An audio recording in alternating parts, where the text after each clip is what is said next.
Janasena party రాష్ట్ర నాయకులు అని చెప్పుకుంటూ దారం హరి, దారం అనితలు తన వద్ద నుంచి 1.5 లక్షల రూపాయలు తీసుకుని అపర్ణ ఓవర్సీస్ ప్రైవేట్ లిమిటెడ్ ద్వారా మదనపల్లి పీలేరులో కాంట్రాక్టు వర్కుల కోసమని మోసపూరిత మాటలు చెప్పి డబ్బులు కాజేశారని 2 నెలలు వర్క్ అనంతరం నాకు రావాల్సిన 10 లక్షల రూపాయలు అడిగితే నా మీద గుర్తు తెలియని వ్యక్తుల చేత ఫోన్లు చేసి బెదిరిస్తున్నారని కలికిరి మండలం జనసేన పార్టీ మాజీ అధ్యక్షులు అస్లాం ఆవేదన వ్యక్తం చేశారు.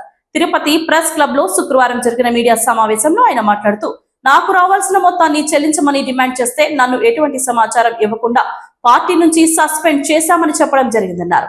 తర్వాత 2 కోట్ల విలువ చేస్తే మెటీరియల్స్ ఉందని నాకు రావాల్సిన 10 లక్షలు ఇస్తే దాన్ని అప్పగిస్తానని చెప్పడం జరిగిందన్నారు. సంబంధం లేని వ్యక్తుల చేత ఫోన్ చేయించి బెదిరిస్తున్నారని తెలిపారు. మెగా ఫ్యామిలీకి నేను పెద్ద ఫ్యాన్ అని ఆయన ఈ సందర్భంగా తెలిపారు. నిజాలు తెలుసుకొని కాల్ డేటా పరిశీలించి నిజాలు తెలుసుకొని తప్పు చేసిన వారిని శిక్షించాలని ఆయన డిమాండ్ చేశారు. చేసుకోవచ్చు అని చెప్పి హైదరాబాద్లో ఉన్నటువంటి అపర్ణ ఓవర్సీస్ ప్రైవేట్ లిమిటెడ్ దగ్గరికి తీసుకెళ్ళి అక్కడ దాని ఎండీ అయినటువంటి సందీప్ గారితో నాకు ఈ ఎంఓయూ ఇప్పించారు. వాళ్ళు నాకు చెప్పింది ఒకటి, జరిగింది ఒకటి. ఈ టాపిక్ అంతా నేను ఆల్రెడీ విజయవాడ ప్రెస్ క్లబ్లో నేను వివరించాను నాకు జరిగిన అన్యాయం గురించి. సో వాళ్ళు నాకు మదనపల్లి కాన్స్టిట్యుయెన్సీ అని చెప్పి, పీలేరు కాన్స్టిట్యుయెన్సీ అని చెప్పి ఏవైతే చెప్పారో అక్కడ ఆల్రెడీ వర్క్ చేస్తున్నవారు అదాని టీమే వర్క్ చేస్తుంది. ప్లస్ ఇదే అపర్ణ నుంచి గిరి అని చెప్పేసి ఒక పర్సన్ వర్క్ చేస్తున్నారు. అలాగే పీలేరు కాన్స్టిట్యుయెన్సీలో ఇదే జనసేన నుంచి శేఖర్ అనే పర్సన్ వర్క్ చేస్తున్నారు.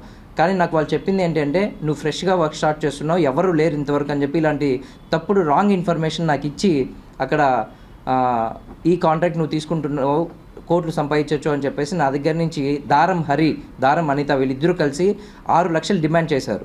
మదనపల్లికి 3 లక్షలు, పీలేరుకి 3 లక్షలు.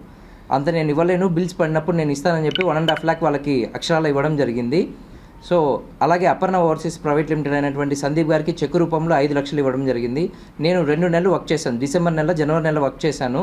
ఈ వర్క్ చేసినందుకు కాను నాకు 1500 మీటర్ల వరకు నేను కనెక్షన్ ఇచ్చాను. దానికి కాను నాకు 4 లక్షల రూపాయలు బిల్స్ రావాల్సిన అవసరం ఉంది. నేను బిల్స్ కూడా ఆల్రెడీ సబ్మిట్ చేశాను. కానీ ఒక 2 బిల్స్ ఏఈ వాళ్ళు కూడా సరిగ్గా వాళ్ళు వర్క్ చేయక నాకు బిల్స్ కూడా పెండింగ్ పెట్టడం జరిగింది. సో ఈ విషయమై నేను పార్టీ పరంగా పార్టీకి చెడ్డ పేరు తీసుకొచ్చే విధంగా నేను ప్రవర్తించానని చెప్పేసి నన్ను అధ్యక్షుడిగా తొలగించడం జరిగింది. దీనికి నేను ఎంతో మనస్తాపానికి గురయ్యాను. ఇది కాకుండా నన్ను ఇప్పుడు ఎంతో భయభ్రాంతికి కూడా గురి చేస్తున్నారు. సో వాళ్ళ స్టాక్ నా దగ్గర ఉంది అని చెప్పి ఆ స్టాక్ని సబ్మిట్ చేయాలని చెప్పేసి నన్ను ఫోర్స్ చేస్తున్నారు. నేనేమన్నానంటే, నాకు ఇవ్వాల్సిన పేమెంట్ ఇచ్చేసి మీ స్టాక్ మీరు మర్యాదపూర్వకంగా తీసుకెళ్ళండి. నేను ఎంతైతే మీకు మర్యాదపూర్వకంగా నేను చెక్ ఇచ్చి మీ వర్క్ స్టార్ట్ చేశాను, ఎంఓఈ తీసుకున్నానో అదేవిధంగా నాకు రావాల్సిన పేమెంట్స్, బిల్స్, ఎవ్రీథింగ్ అంతా కూడా ఇప్పుడు 10.5 lakh వరకు రావాలి. ఇవన్నీ నాకు ఇచ్చేసి మీరు మీ స్టాక్ తీసుకెళ్ళచ్చు అని చెప్పేసి నేను చెప్పాను. సో దీనికి కాను దారం హరి అండ్ దారం అనిత వీళ్ళిద్దరూ కలిసి నాకు రాంగ్ కాల్స్, ఎవరి దగ్గర నుంచి అంటే అమరా అంట, ఆయన ఎవరో తెలియదు, ఆయన ఆల్రెడీ లోకల్లో అందరూ కూడా దొంగ అమరా అని పిలుస్తారంట. సో ఆయన నాకు కాల్ చేశారు. ఆయన వాయిస్ రికార్డ్స్ కూడా మీరు ఒకసారి వినండి, నేను వినిపిస్తాను. నేను పవిత్రమైన రంజాన్ నెలలో ఒక్క పొద్దుండి చెప్తున్నాను, ఉపవాస దీక్షలో ఉన్నాను నేను ఆల్రెడీ. మా ఇంట్లో పందిని కోస్తానని చెప్పి శుక్రవారం రోజు నేను ఆ మాట కూడా అనకూడదు, కానీ నాకు ఇలాంటి రాంగ్ ఫోన్ కాల్స్ వచ్చి నన్ను ప్రెజర్కి గురి చేస్తున్నారు. స్టాక్ ఇచ్చే అని చెప్పేసి. నా దగ్గర స్టాక్ ఉంటేనే నన్ను ఇంత ఇబ్బంది పెడుతున్నారు. మరి నేను స్టాక్ ఇచ్చేస్తే నా అమౌంట్ వస్తుందో కూడా నాకు గ్యారంటీ లేదు. కాబట్టి మీరు గ్యారంటీ ఉంటారా అని అడిగిన దానికి కూడా వాళ్ళు నాకు ఈ విధమైనటువంటి రెస్పాన్స్ ఇచ్చారండి. 10.5 lakh అవ్వచ్చు. తెలుగులోనే చెప్పాను. డబ్బులు ఇచ్చేసుకోండి. నేను చెప్పాను, నేను 6.5 లక్షలు తీసుకో, పంపించు. తీసుకోకపోతే మందులు పంపిస్తాను, ఇంట్లో చెప్తాను. ఎన్నా మందులు పంపిస్తారు వాళ్ళు. ఎవరు వాళ్ళు? మందులు పంపినట్టు పోస్తారు వాళ్ళు కూడా. నువ్వే కాదు పేపర్లు ఎక్కించి వాళ్ళ జీవితాలు నాశనం చేసేది. ఎవరు జీవితాలు నాశనం చేస్తానన్నా? ఉదయం నువ్వు వాడు మంచోడని మన మట్టు కూడా పోతున్నారు. వాడు మంచోడని నేను వాడు మంచోడని పోలా, ఒక కాంట్రాక్ట్ ఉందని చెప్పినా అన్నా.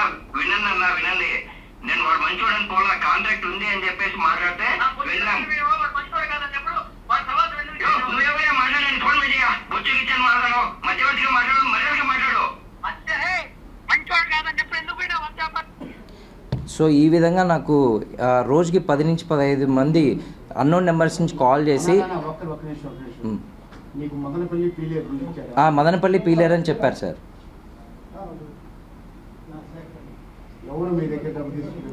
సార్ దారం అనిత, దారం హరి వాళ్ళ wife and husband sir. Sir వాళ్ళు జనసేన పార్టీలో స్టేట్ లీడర్స్ అని చెప్పుకుంటున్నారు సార్. బట్ వాళ్ళకి ఏ క్యాడర్స్ ఉన్నాయో కూడా మాకైతే తెలియదు సార్. వాళ్ళు సొంతూరు మదనపల్లి సార్. సార్ ఇది నేను కాంట్రాక్ట్ తీసుకునేది నవంబర్ 20వ తారీఖు 2024 సార్, గత సంవత్సరం. సార్ వర్కింగ్కి వచ్చేసి నేను ఖర్చు పెట్టుకునేది 4-5 lakhs దాకా పెట్టుకున్నాను సార్. అపర్ణ ఓవర్సీస్ లిమిటెడ్కి 5 lakhs చెక్ ఇచ్చాను సార్. దారం హరి వాళ్ళు 6 lakhs డిమాండ్ చేశారు సార్. వాళ్ళకి 1.5 lakh క్యాష్ రూపంలో ఇచ్చాను sir. Aparna overseas private limited sir. Sir మమ్మల్ని సస్పెండ్ చేసిండేది పసుపులేటి హరిప్రసాద్ గారు సార్. లేదు సార్, నాకు అటువంటివి ఏం పంపలేదు సార్. నేను ఆల్రెడీ కాల్ డేటా మొత్తం తీయమని చెప్పాను సార్. లాస్ట్ టైం విజయవాడలో ఇదే విధంగా ప్రెస్ మీట్ పెట్టి నేను అక్కడ నా బాధ వ్యక్తపరిచాను. దాని తర్వాత నన్ను వాళ్ళు సస్పెండ్ చేయడం జరిగింది సార్. నేను అక్కడ ఏం చెప్పానంటే, నేను వాళ్ళతో మాట్లాడినదంతా కూడా నవంబర్, డిసెంబర్, జనవరి ఈ 3 నెలలవి కాల్ డేటా మొత్తం తీయమన్నాను సార్. నా తప్పుంటే నేను ఏ శిక్ష అనుభవించడానికైనా రెడీ. పార్టీ నాకు ఏ శిక్ష వేసినా, పవన్ కళ్యాణ్ గారు నన్ను నాపైన ఎటువంటి యాక్షన్ తీసుకున్నా దానికి నేను విధేయుడిగా ఉంటానని చెప్పాను సార్. కానీ ఎటువంటి ఎంక్వైరీ లేకుండా, నా కాల్ డేటా గురించి ఎటువంటి పరిశీలన లేకుండా నన్ను అన్ఎక్స్పెక్టెడ్గా తొలగించడం జరిగింది సార్. నేను అది కూడా పేపర్లో చూసి నేను తెలుసుకున్నాను సార్ నన్ను తొలగించారు అని. నాకు ఎటువంటి నోటిఫికేషన్ కానీ, పలానా రీజన్తో నిన్ను తొలగిస్తున్నామని చెప్పేసి నాకు ఎటువంటి లెటర్ కానీ సబ్మిట్ చేయలేదు సార్. నా పేరు అస్లాం చలిమి సార్. నాకు ఎటువంటి ఇన్విటేషన్ కూడా రాలేదు సార్.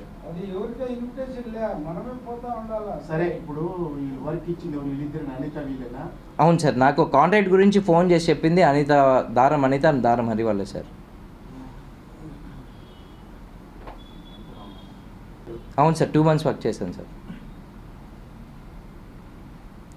ఆ 2 months ఏమంటే సార్, నాకు మదనపల్లికి వెళ్ళి వర్క్ చేయమని చెప్పారు సార్. అక్కడ టీం అంతా కొత్త టీంని నేను రిక్రూట్ చేసుకొని వాళ్ళకి వర్క్ నేర్పించిన తర్వాత ఏదైతే పీలేరు కలికిరి, నా సొంతూరు కలికిరి సార్, కలికిరిలో వర్క్ స్టార్ట్ చేసుకున్న టైంకి నాకు అప్పుడు తెలిసింది నేను మోసపోయానని. ఆల్రెడీ కలికిరిలో మెరాక్యో అనే కంపెనీ, అలాగే సిటీ అనే కంపెనీ వాళ్ళు ఇద్దరు వర్క్ చేస్తున్నారు సార్, అదాని నుంచి వాళ్ళు కాంట్రాక్ట్ తీసుకొని. సో నాకు అప్పుడే అర్థమైంది సార్, వీళ్ళు నన్ను మోసం చేశారు, వీళ్ళు చెప్పింది ప్రతిదీ అబద్ధం అని చెప్పి నాకు అప్పుడు అర్థమైంది సార్.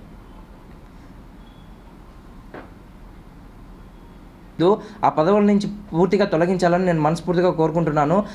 నేను తప్పు చేసింటే నేను ఏ శిక్ష అనుభవించడానికైనా రెడీ. సో నా కాల్ డేటా మొత్తం అంతా కూడా తీయమని చెప్తున్నాను. అందుకోసమే వీళ్ళు నాకు చెప్పిన ఇన్ఫర్మేషన్ ప్రతి ఒక్కటి రాంగ్ ఇన్ఫర్మేషన్ ఇచ్చి నాకు మోసం చేయడం జరిగింది. నాకు కానీ న్యాయం జరగకపోతే నేను ఇదే ప్రెస్ క్లబ్ దగ్గర ఆమరణ నిరాహార దీక్ష కూర్చోవడానికి రెడీ అని చెప్పడం కోసమే నేను ఈ ప్రెస్ మీట్ పెడుతున్నాను సార్. దయచేసి దీనికి సంబంధించిన డీటెయిల్స్ అన్నీ కూడా పవన్ కళ్యాణ్ గారి వరకు చేరాలని నేను మనస్ఫూర్తిగా కోరుకుంటున్నాను. నాకు న్యాయం జరిగేంత వరకు నేను ఇక్కడే ఆమరణ నిరాహార దీక్ష కూర్చుంటాను. ఇదైతే నేను చాలా గట్టిగా చెప్తున్నాను సార్. రేపటి నుంచి నేను ఆమరణ నిరాహార దీక్ష కూర్చోవడానికి ప్లాన్ చేసుకుంటున్నాను సార్. అవును సార్. సార్ ఆయన నాకు డైరెక్ట్గా ఫోన్ చేసి సూసైడ్ అటెంప్ట్ చేసుకోవడం క్రైమ్, మీరు చేసిందే తప్పు అని చెప్పేసి వాళ్ళ కమ్యూనిటీ అంతా ఒకటైపోయి, నేను మైనర్ కదా సార్, నేను మైనార్టీ కదా, మైనార్టీ పీపుల్ కదా, మాకు న్యాయం జరుగుతుంది అని చెప్పేసి వాళ్ళ కమ్యూనిటీ అంతా ఒకటైపోయి నాకు ఈ విధంగా అన్యాయం చేశారు సార్. నాది సొంతూరు కలికిరి సార్. నేను మాజీ మండల అధ్యక్షుడిని సార్. 2 days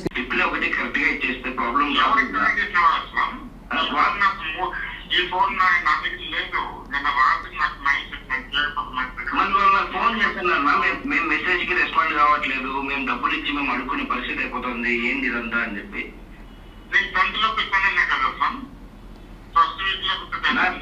అవునా, నాకు బ్యాంక్ వాళ్ళు కాల్ చేసినప్పుడు నేను సతాయించిందా చెప్పేదేనండి. నాకు బ్యాంక్ వాళ్ళు కాల్ చేసినప్పుడు నేను సతాయించిందా.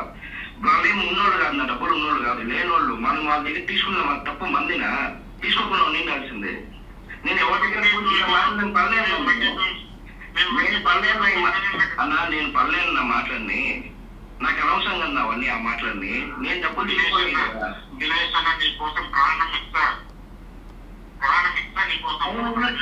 ఆడవాళ్ళ మీద కోసాన్ని కూడా గుమ్మలు ఉండిపోవాలన్నా. అందుకే నా ఇన్ని రోజులు నేను మాట్లాడాలా, నా మీద న్యాయం జరిగినా, మీరు నన్ను చూడడానికి రాకపోయినా ఇవన్నీ మాట్లాడలేదే. ఇవన్నీ మీరు అన్నదని నేను మాట్లాడాను. అవునమ్మా. అది నా డాక్టర్ కోసం ప్రభుత్వం ఉండాలని అడిగితే నాకు కనీసం ఫోన్ చేస్తే ఎట్లున్నావు తెలియదు రాజకీయ ఇట్లే ఉంటాయి ఉంటే ఉండదు అప్పుడు దిగి నాకు వచ్చి ఆయన బ్యాంకుకి ఏదో లోన్ కట్టాలి. బ్యాంకు వాళ్ళు నాకు ఫోన్ చేసి మా మిస్సెస్కి ఫోన్ చేసి ఎంత టార్చర్ చేసినారంటే, ఇట్లా ఈ విధంగా పార్టీలో కార్యకర్తలని వీళ్ళు పర్సనల్గా వాడుకోవచ్చు, మేమేమైనా ఇబ్బందుల్లో ఉన్నాము, మాకు ఈ విధంగా వాళ్ళు ఇబ్బంది పెట్టారు, అది పార్టీ పర్సనే వాళ్ళు కూడా, కాబట్టి నేను అక్కడ పార్టీ పేరు తీసుకోవాల్సి వచ్చింది. వాళ్ళు ఏమంటున్నా అంటే నేను పార్టీ పేరుని చెడగొడుతున్నానంటే పార్టీ నా పర్సనల్ విషయాల్ని పార్టీలో ఇన్వాల్వ్ చేసి పార్టీకి చెడ్డ పేరు తీసుకొస్తున్నానని చెప్పేసి ఈ విధంగా మాట్లాడడం జరిగింది. దయచేసి పవన్ కళ్యాణ్ గారు ఇవన్నీ మీరు ఒకసారి క్షుణ్ణంగా పరిశీలించండి. మా తప్పుంటే మమ్మల్ని శిక్షించండి, నేనేం కాదని చెప్పట్లేదు. కానీ ఒకటి మాత్రం చెప్పాలనుకుంటున్నాను, లోకల్ ఎంటైర్ చిత్తూరు డిస్టిక్లో ఉన్నటువంటి ఈ యొక్క ఉమ్మడి అధ్యక్షులు ఎవరైతే పసుపులేటి హరిప్రసాద్ గారు ఉన్నారో పక్షపాతంతో ఉన్నారు సార్. ఆయన ఎంతసేపు వాళ్ళ కమ్యూనిటీ వాళ్ళ గురించే మాట్లాడుకుంటున్నారు తప్పనిచ్చి మా మైనార్టీ వాళ్ళ గురించి కానీ లేకపోతే ఎస్టీ మా మిసెస్ నాది ఇంటర్ కాస్ట్ మ్యారేజ్ సార్. మా బావగారు గారు రామచంద్ర నాయక్ గారు సార్. రామచంద్ర నాయక్ వచ్చేసి గల్ఫ్ కంట్రీలో ఉంటారు. ఆల్రెడీ ఆయనకి అధ్యక్షుడు పదవి ఉంది అక్కడ కూడా వెల్ఫేర్ అసోసియేషన్కి. ఆయన 2018లో పీలేరులో పార్టీ ఆఫీస్ పెట్టినప్పుడు ఒక గొడవ జరిగితే కిరణ్ రాయల్ గారికి హరిప్రసాద్ గారికి ఆ రోజు చెప్పారు నాకు, చిన్న మనకి రాజకీయాలు వద్దు అంటే ఆయన మాట నేను వినిలా. ఆ రోజు చాలా గౌరవంగా చెప్పారు నాకు, వినిండాల్సింది. సో నేను అప్పుడు కాదని చెప్పేసి ఈయన దినేష్ గారితో ప్లస్ పసుపులేటి హరిప్రసాద్ గారితో తిరిగినందుకు నాకు చాలా గుణపాఠం నేర్పారు sir. Thank you so much. So ఆయన మాటకు ముందు ఒకసారి వెనకాల ఒకసారి నమో వెంకటేశాయ అంటారు. నేను కూడా సనాతన ధర్మాన్ని పాటిస్తాను సార్. మేము కూడా ఎన్నోసార్లు తిరుమలకి వెళ్ళాం, ఆ ప్రసాదం తిన్నాం. నేను కులాలకి మతాలకి అతీతంగా ఇంటర్ కాస్ట్ మ్యారేజ్ చేసుకున్నాను సార్. ఇంటర్ రిలీజియన్ మ్యారేజ్ చేసుకున్నాను నేను. మా మిస్సెస్ కూడా ఎస్టీనే. మరి మా ఎస్టీకి కానీ లేకపోతే బీసీబీ కానీ దూదేకుల సంఘానికి ఏవైతే ఉన్నాయో వాళ్ళు కూడా నాకు కాల్ చేసి ఎంతోమంది నీకు అన్యాయం జరిగింది కదా, మేము న్యాయం చేస్తాం, మేము కూడా మీకు సపోర్ట్ చేస్తామని చెప్పి ఎంతోమంది వచ్చారు. కానీ నేను ఏం చెప్పానంటే నేను ఒక్కరినే ఫైట్ చేస్తాను, నేను ఎవరిని ఇబ్బంది పెట్టదలుచుకోలేదు అని. ఆ మాట ఎందుకన్నా అంటే నేను ఒక్కరినే లేను సార్, ఇక్కడ నా వెనకాల 40 కుటుంబాలు, నా కింద ఎవరైతే ఎంప్లాయీస్గా వర్క్ చేస్తారో వాళ్ళందరికీ పేమెంట్స్ ఆగిపోయినాయి సార్. వాళ్ళందరికీ శాలరీస్ ఇవ్వాలి నేను. వాళ్ళు ఏ విధంగా నాకు వాయిస్ మెసేజ్లు ఫోన్ కాల్స్ చేస్తున్నారంటే రోజుకి కనీసం అంటే ఒక 50 నుంచి 100 ఫోన్ కాల్స్ వస్తున్నాయి సార్. మేము వర్క్ చేశాం కదా, మా పేమెంట్స్ మాకు ఇచ్చేయండి అని. సో ఈ బిల్స్ చూస్తే బిల్స్ సరిగా పడట్లేదు, నేను కాంట్రాక్ట్ చేయలేకపోతున్నానని చెప్పేసి చాలా మర్యాదపూర్వకంగానే నేను క్విట్ అయిపోతున్నానని చెప్పాను సార్. నాలాంటి వాళ్ళు కనీసం అంటే ఈ అపర్ణ నుంచి కాంట్రాక్ట్ తీసుకున్న వాళ్ళు 5-6 మంది క్విట్ అయిపోయారు సార్ ఆల్రెడీ. ఎవరైతే శేఖర్ అని చెప్పాను కదా జనసేనలోనే, అతను క్విట్ అయిపోయారు. ఆ గిరి అనే పర్సన్ వీళ్ళు క్విట్ అయిపోయారు. ఇలా చాలామంది వర్క్ చేయలేక ప్రెజర్ ఎక్కువైపోయి అమౌంట్ అడ్జస్ట్ కాక చాలామంది క్విట్ అయిపోయారు. అలాగే నేను కూడా క్విట్ అయిపోతుందని చెప్పాను. కానీ నన్ను మాత్రం చాలా ఇబ్బందులకు గురి చేస్తున్నారు సార్. ఎందుకంటే మెయిన్ ఈ దారం హరి దారం అనిత వాళ్ళు అందరిని నెత్తిన చేయబెట్టి బతికేస్తున్నారు సార్. నా డబ్బులు నాకు ఇవ్వండి అని చెప్పిన దానికి వాళ్ళకి చాలా పెయిన్ వస్తుంది. మరి డబ్బులు తీసుకున్న మీకు ఎంత పెయిన్ ఉంటే కట్టిన మాకెంత పెయిన్ ఉంటుంది? రూపాయి కష్టపడుకొని మేము సంపాదించుకొని ఏదో కాంట్రాక్ట్ వస్తే ఆ కాంట్రాక్ట్లో ₹1 సంపాదించుకుందామని మేము కూడా దిగాము. కానీ మాకు తప్పుడు మాటలు చెప్పి తప్పుడు ఇన్ఫర్మేషన్ ఇచ్చి తప్పుడు కూతలు కూసి మమ్మల్ని ఈ విధంగా మోసం చేయడం జరిగింది. కాబట్టి మాకు తగినంత న్యాయం చేయాలని కోరుకుంటున్నాను సార్. లాస్ట్ అండ్ ఫైనల్ ఏంటంటే డెఫినెట్లీ నేను ఆమరణ నిరాహార దీక్ష కూర్చుంటున్నాను. సో నాకు న్యాయం జరిగేంత వరకు నేను కదిలేదే లేదు సార్. Thank you.